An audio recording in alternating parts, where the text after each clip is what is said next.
at halika't magluto tayo ng adobong mani na walang bawang kasi ayaw ni Nelson ng may bawang. So ayan, kung makikita ninyo mga kableshi, nagpapakulo na po ako ng mantika sa kawali. Hintayin lang natin yung kumulo. Ayan, kung makikita nyo mga kableshi, kumulo na yung mantika kaya inilagay ko na yung mani. Kung makikita ninyo mga kableshi, yung mani na yan is 1 kilo. So kung makikita ninyo, ayan, kulo na siya ng kulo. Sinigurado ko na yung buong mani ay lubog sa mantika para pare-pareho yung kanilang pagkakaluto.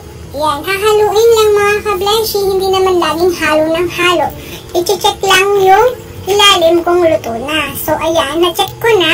Binabad ko ulit lahat ng mani, lubog sa mantika, para maging lutong-luto silang lahat. Tapos, sinalo ko na naman ulit mga kableshi para makita kung ano na ang kulay na nasa ilalim. So, gayun mga kableshi, nakikita ninyo, medyo may pagka-brown-brown na siya. So, inilubog ko pa siya sa mantika kasi hindi pa siya ganun kaluto. Ayan. Ayan, kung makikita niyo mga kableshi, ayan, okay na yan mga kableshi. Kaya hahanguin na natin.